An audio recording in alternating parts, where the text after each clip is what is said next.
La mayoría de los cristianos conocen bien los hechos. Jesús nació de una virgen, vivió una vida perfecta, murió en la cruz en nuestro lugar y resucitó de entre los muertos.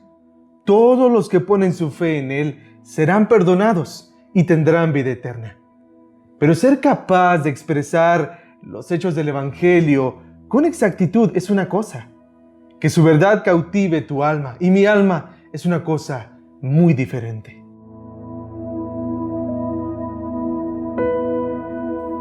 Continuamos con nuestra serie de devocionales de este tiempo de Semana Santa y estamos en la segunda parte de esto que es la historia del Evangelio. Y para comenzar nuestro tiempo juntos, hoy quisiera compartirte lo que J.I. Packer dijo, o escribió más bien, en la introducción del libro El Evangelio según Jesucristo. Él dijo lo siguiente: el hecho de que el hombre no debe separar lo que Dios ha unido es una verdad que debe aplicarse a muchas otras cosas, no solo al matrimonio. Por ejemplo, dice él, Dios ha unido la fe y el arrepentimiento como las dos facetas de la respuesta al Salvador. Pero siguiendo el principio del mismo Packer, el no separar lo que Dios ha unido no debe detenerse solo en las dos facetas de la respuesta al Evangelio. Debe seguir hasta llegar a la composición del Evangelio mismo. El hombre no debe separar los elementos esenciales que componen el mensaje de salvación. Esto mismo nos lo enseña la Biblia. El mismo apóstol Pablo, en Gálatas capítulo 1, versos del 6 al 9, nos enseña la importancia de mantenernos en el Evangelio, porque no hay otro Evangelio. Él dice así: me maravillo de que tan pronto ustedes hayan abandonado a aquel que los llamó por la gracia de Cristo, para seguir un evangelio diferente. Que en realidad, dice el verso 7, no es otro evangelio, sino que hay algunos que los perturban a ustedes y quieren pervertir el evangelio de Cristo. Verso 8, pero si aún nosotros o un ángel del cielo les anunciara otro evangelio contrario al que les hemos anunciado, sea anatema. Como hemos dicho antes, también repito ahora, si alguien les anuncia un evangelio contrario al que recibieron, sea anatema. En otras palabras, Pablo está diciendo, no importa quién traiga ese nuevo mensaje que llame evangelio. No importa si soy yo, otro apóstol, o un supuesto enviado de Dios, o un representante de Dios. No importa, que sea apartado para destrucción, que sea apartado para recibir la ira y el castigo de Dios. ¿Por qué esto es tan importante? Porque no hay mayor mensaje que el Evangelio. Pero a pesar de su importancia, muy a menudo es distorsionado masivamente o simplificado de más. La gente piensa que está predicando el Evangelio cuando te dice, puedes tener un propósito en la vida, o Dios tiene un gran plan para tu vida, o puedes tener una relación personal con Jesús. Y aunque todo esto es verdad, y es muy importante, no llega al corazón de lo que es el Evangelio. En la primera parte de nuestra serie, la historia del Evangelio, consideramos el primer elemento esencial del mensaje, la muerte de Cristo. El día de hoy meditaremos en el segundo elemento, y para hacerlo regresaremos a nuestro pasaje base, que es 1 Corintios capítulo 15, versos del 1 al 4. Ahí el apóstol Pablo dice lo siguiente: ahora les hago saber, hermanos, el evangelio que les prediqué, el cual también ustedes recibieron, en el cual también están firmes, por el cual también son salvos, si retienen la palabra que les prediqué, a no ser que hayan creído en vano. Porque yo les entregué en primer lugar lo mismo que recibí, que Cristo murió por nuestros pecados conforme a las Escrituras. Pero el verso 4 agrega algo muy importante, que fue sepultado. ¿Alguna vez te has preguntado por qué el apóstol Pablo coloca la sepultura de Cristo con la misma categoría de importancia que su muerte y resurrección? ¿Por qué será que el apóstol Pablo escogió no solo el lugar, la posición correcta, sino las palabras exactas para hablar acerca del Evangelio y escogió hablar de la sepultura? ¿Por qué no solo dijo Cristo murió y Cristo resucitó. En otras palabras, ¿por qué la sepultura es algo tan significativo en la historia del Evangelio? Y en esta segunda parte de nuestra serie de devocionales vamos a responder a estas interrogantes. Hay un libro que se ha convertido en un clásico para defender la fe y en específico defender a la persona y la obra de Cristo Jesús. El libro se llama El caso de Cristo. En él, su autor Lee Strobel hace la siguiente pregunta: ¿fue la muerte de Jesús una farsa y su resurrección un engaño?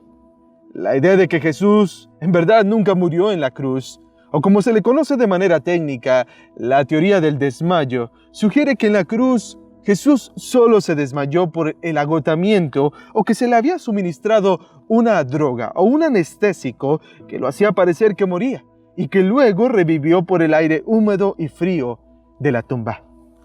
En consecuencia, la reaparición de Jesús no fue una resurrección milagrosa, sino una mera resucitación imprevista, y su tumba quedó vacía porque siguió viviendo. Eso es lo que muchas personas han propuesto para tratar de explicar este hecho tan importante para nosotros, no solo por una semana, sino por toda la eternidad. ¿Qué pasa? Estas personas dicen lo siguiente: Cristo realmente no murió, sino que fue muy fuerte y soportó todo el castigo, y después de 3 días se recuperó y regresó con sus discípulos. ¿Es esto así? ¿Realmente ocurrió de esta manera? ¿Qué es lo que establece la evidencia en realidad? ¿Qué sucedió en realidad en la crucifixión? ¿Hay alguna manera? Esa es la pregunta que vamos a tratar de responder hoy. ¿Hay alguna manera de que hubiera podido sobrevivir a esta prueba? Para responder a esta pregunta, el periodista Lee Strobel entrevistó a un doctor llamado Alexander Metherell. Y él, después de haber investigado y preguntado tanto acerca de Cristo Jesús, a este doctor le dice lo siguiente: ¿hay alguna posibilidad de que Jesús pudiera haber sobrevivido a todo esto? El doctor Alexander Metherell negó con su cabeza rotundamente y señaló a Strobel con su dedo para hacer énfasis. Él le dijo: absolutamente ninguna. No hay ninguna posibilidad de que Jesús realmente pudiera haber sobrevivido a todo eso y después regresado como si nada. Recuerde, dice él, que desde el Getsemaní hasta llegar al Gólgota había perdido tanta sangre que su corazón se había vuelto incapaz de bombearla a través de su cuerpo, incluso antes de que comenzara la crucifixión. De ninguna manera pudo haber fingido su muerte, porque no se puede fingir la capacidad o la incapacidad de respirar por mucho tiempo. Además, la espada que penetró su corazón definió la cuestión de una vez por todas, y los romanos no iban a arriesgarse a su propia muerte permitiéndole que se escapara con vida. Así que, sin lugar a dudas, analizado de una manera científica, histórica, real, médica, Jesús realmente murió, y murió por nosotros. Pero, ¿por qué era tan importante que Cristo realmente hubiera muerto? En otras palabras, ¿qué importancia tiene la muerte de Cristo en la cruz? La respuesta a estas preguntas proviene de lo que cada uno de nosotros entendamos como el propósito de su muerte.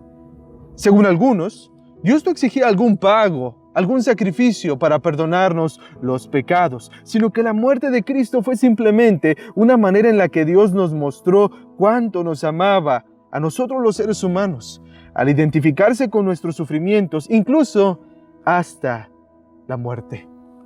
Para ellos, la muerte de Cristo, por consiguiente, se vuelve el gran ejemplo que muestra el amor de Dios por nosotros y que promueve en ti y en mí un agradecimiento simplemente por esa muestra de amor.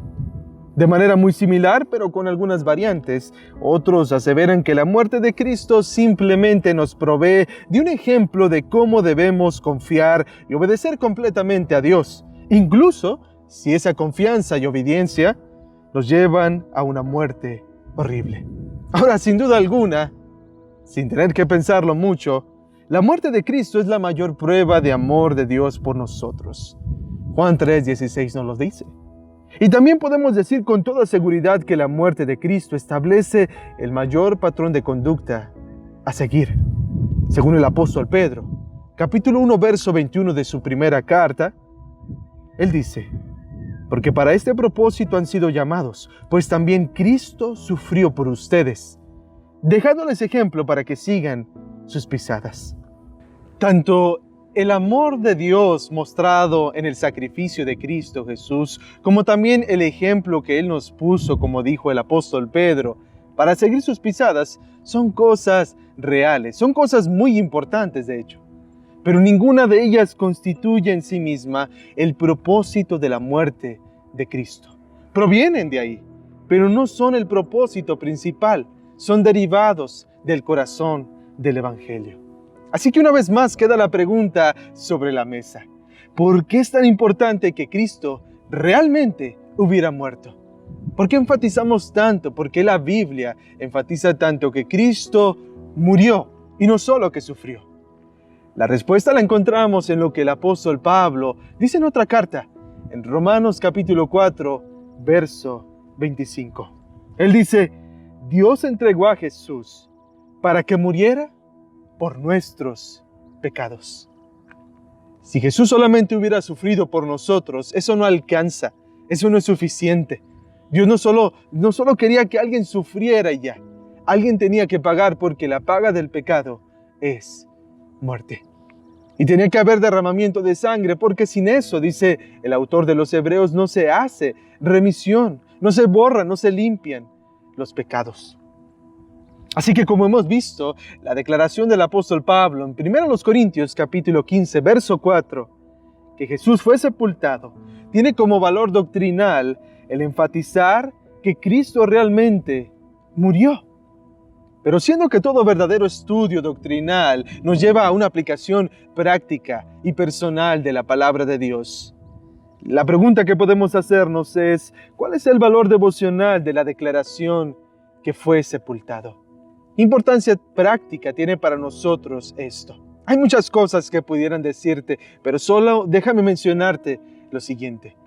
Imagínate a un hombre, a un Jesús, a un Cristo, que después de 3 días hubiera regresado como pudiera, todo ensangrentado, su cuerpo cortado, su cabeza cortada, su costado traspasado, una imagen triste, decepcionante. ¿Tú crees que al ver a ese hombre moribundo, los discípulos se hubieran animado a seguir predicando la verdad del Evangelio? O como dijo el doctor Alexander Metherell en la entrevista al final, él dice lo siguiente, es absurdo pensar que si se les hubiera aparecido en este estado desastroso, sus seguidores se hubieran visto impelidos a iniciar un movimiento mundial basado en la esperanza de que algún día ellos también tendrían un cuerpo resucitado como el suyo. Simplemente no hay forma alguna. La esperanza final de todos nosotros no es este cuerpo, es un cuerpo nuevo, libre de todo este pecado y de condenación y también de todo el castigo por el pecado. Si solamente tendremos un cuerpo como el de aquel Jesús moribundo, no hay razón del cristianismo, dijo el apóstol Pablo. Pero si Cristo realmente resucitó, hay razón. Y es la razón más fuerte de seguir predicando y creyendo la historia del Evangelio. El cristianismo no se trata de un Cristo que sufre casi hasta la muerte, pero que no muere. Tampoco se trata de un Cristo que muere solo como una demostración de amor o como un ejemplo de obediencia implacable hasta la muerte. Un Cristo casi muerto o un Cristo muerto por las razones equivocadas no es el Cristo que sostiene nuestra fe. El cristianismo se trata de un Cristo que muere realmente y que realmente muere por las razones correctas. Esa es la historia que nosotros llamamos Evangelio. Ese es el mensaje que creemos que es el poder de Dios para salvación.